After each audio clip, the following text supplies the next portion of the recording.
Good morning students, myself Satish Shrivastava. आज हम पढ़ेंगे हमारे अतीत कक्षा 7 पाठ का नाम है ईश्वर से अनुराग और पाठ क्रमांक है 8। ठीक है, तो सभी छात्र छात्राओं को मैं कहना चाहूँगा कि आप घर में सुरक्षित रहें और घर में ही रहकर ये जो सभी शिक्षक शिक्षिकाएं आपको पढ़ा रहे हैं उसका रिवीजन करें। ठीक है, तो मैं अभी पाठ 8 पढ़ा रहा हूँ हमारे अतीत से। ठीक है, और पाठ का नाम है ईश्वर से अनुराग। ईश्वर से अनुराग में ईश्वर से प्यार। आप लोगों को पूजा पाठ करते अथवा भजन कीर्तन या कव्वाली गाते या चुपचाप ईश्वर के नाम का जाप करते हुए देखा होगा। मीन्स हम ईश्वर को किसी न किसी तरीके से उनका पूजन करते हैं, उनका वंदन करते हैं, उनको भजन करते हैं। ठीक है, तो जैसे हिंदू हैं तो वो भजन गाते हैं, मुस्लिम हैं तो वो कव्वाली गाते हैं। ठीक है, सिख हैं तो वो गुरुवाणी गाते हैं, जैन हैं तो जैनवाणी गाते हैं। तो किसी न किसी माध्यम से हम ईश्वर को याद करते हैं, चाहे भजन हो, चाहे कव्वाली हो, चाहे किसी भी प्रकार का गायन या वंदन हो। ठीक है, कीर्तन हो, रामायण हो, कुछ भी। आपने यह भी गौर किया होगा कि उनमें से कुछ तो इतने भाव विभोर हो जाते हैं, इतने उनमें खो जाते हैं, उनमें पागल हो जाते हैं। ठीक है, कि उनकी आंखों में आंसू भर जाते हैं ईश्वर के प्रति, है ना। जैसे एक भजन मुझे बहुत अच्छा लगता है, मैया जी मैंने माखन नहीं खाया। और बहुत से भी है ना भजन मुझे बहुत अच्छे लगते हैं, तो कभी कभी मैं सुनता हूँ।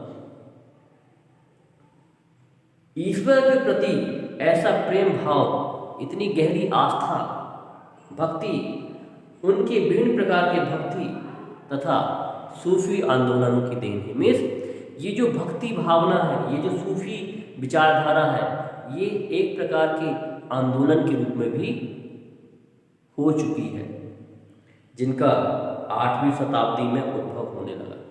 कब? हम 21वीं शताब्दी में रह रहे हैं और इसका उद्भव, उसका जन्म 8वीं शताब्दी में हो चुका है। कौन सी शताब्दी में? 8वीं।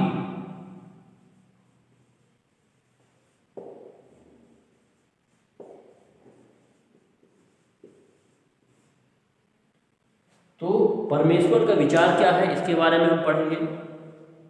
बड़े बड़े राज्यों के उदय होने से पहले, क्या? बड़े बड़े राज्यों के उदय होने से पहले, निर्माण से पहले, भिन्न भिन्न समूह के लोग अपने अपने देवी देवताओं का पूजन किया करते थे। जब लोग नगरों के विकास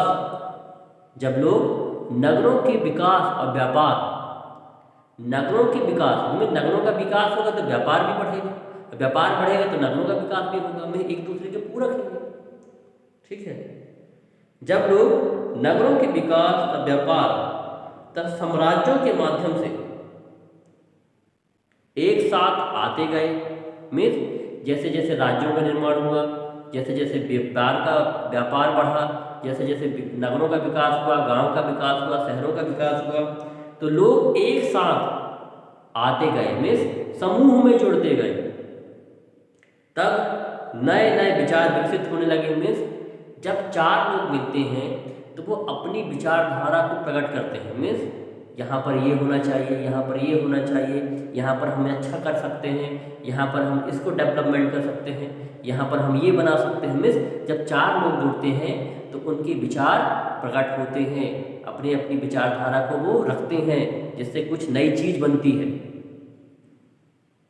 यह बात व्यापक रूप से स्वीकार की जाने लगी कि सभी जीवधारे अच्छे तथा बुरे कर्म करते हुए जीवन मरण और पुनर्जीवन के अंतर चक्रों से गुजरते। मीन्स यह विचारधारा प्रकट करने लगी कि जो जीवधारी है, जो मनुष्य है या कोई भी है, अपने अच्छे और बुरे कर्मों के द्वारा ही अपने जीवन का निर्वाह करते हैं, जीवन का निर्माण करते हैं। मीन्स अगर कोई अच्छा काम कर रहा है तो अच्छा है, और बुरा काम कर रहा है तो बुरा है।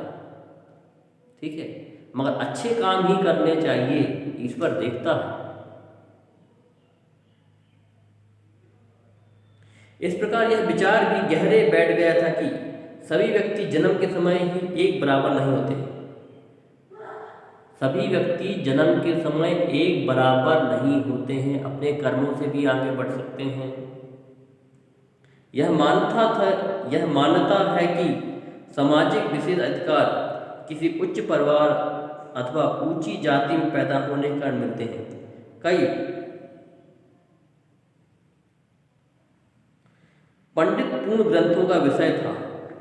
मीन्स अगर आप अच्छी कुल में पैदा होते हैं, अच्छे परिवार में पैदा होते हैं, तो आपको विशेष अधिकार मिलते थे पहले। फिर अब तो समान है, सब बराबर है, चाहे हिंदू हो, चाहे मुस्लिम हो, चाहे सिख हो, चाहे ईसाई हो, चाहे एसटी हो, चाहे ओबीसी हो, चाहे जनरल हो, चाहे ओबीसी हो, सभी बराबर है। भारतीय कानून के अनुसार, भारतीय संविधान के अनुसार सभी को मौलिक अधिकार मिले हुए हैं, उसके अनुसार मौलिक कर्तव्य भी है। मीन्स हम सब बराबर हैं, कोई अलग नहीं है। मेरी एक नाक है तो सामने वाले की भी एक नाक होगी, मेरे दो कान है तो उसकी भी दो कान होगी, मेरे दो आँख है तो उसकी भी दो आँख होगी, एक मुंह है तो उसका भी एक मुंह होगा। कोई अलग है क्या? नहीं है। तो हम सब बराबर हैं। अनेक लोग ऐसे विचारों के कारण बेचैन थे, इसलिए वे बुद्ध तथा जैनों के उपदेशों के उन्मुख हुए। मीन्स अपनी अपनी पसंद है। हिंदू धर्म से ही सब धर्म निकले हुए हैं, चाहे वो बुद्ध धर्म हो, चाहे जैन धर्म हो, चाहे सिख धर्म हो, सब यह हिंदू धर्म से ही, सनातन धर्म से ही निकले हुए हैं। इसलिए वे जिसके अनुसार व्यक्तिगत प्रयासों से सामाजिक अंतरों को दूर किया जा सकता है। मीन्स कक्षा 8 में पाठ 9 में सामाजिक सुधार आंदोलन है, जिसमें दयानंद सरस्वती जी ने, आचार्य विद्यासागर जी ने, ठीक है, राजा राम मोहन राय ने समाज को सुधारने के लिए अथक प्रयास किए हैं। तो जो सामाजिक बुराइयां थी, इनको धीरे धीरे हमारे समाज सुधारकों ने आगे बढ़ाया और इन विचार गंदगी को दूर किया। और पुनर्जन्म के चक्र से छुटकारा पाया जा सकता है। पुनर्जन्म, ठीक है। अब ये बहुत बड़ा क्वेश्चन है कि पुनर्जन्म होता है कि नहीं होता है, इसके बारे में हम आगे चर्चा करेंगे।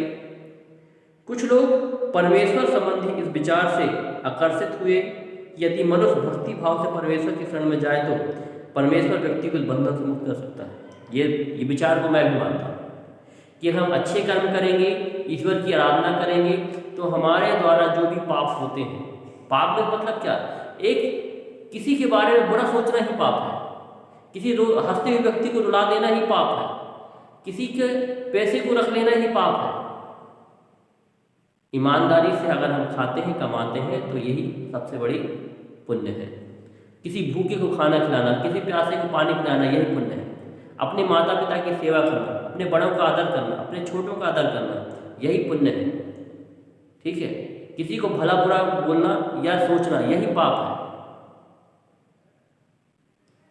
श्रीमद् भगवद गीता में व्यक्त यह विचार समान है कि प्रारंभिक शताब्दियों में लोकप्रिय हो गया था। मीन्स भगवद गीता एक ऐसी रचना है जिसमें हमें जीवन जीने की कला को सिखाया गया है। कभी न कभी जरूर पढ़ना चाहिए। विशुद्ध धार्मिक अनुष्ठानों के माध्यम से शिव, विष्णु तथा दुर्गा को परम देवी देवता के रूप में पूजा जाने लगा। उस काल में 8वीं शताब्दी में ब्रह्मा, विष्णु, महेश, माता रानी दुर्गा, इनका विशेष पूजा अर्चन किया गया था और करा जा रहा था और अभी भी कर रहे हैं। साथ साथ भिन्न भिन्न क्षेत्रों में पूजे जाने वाले देवी, इन देवियों को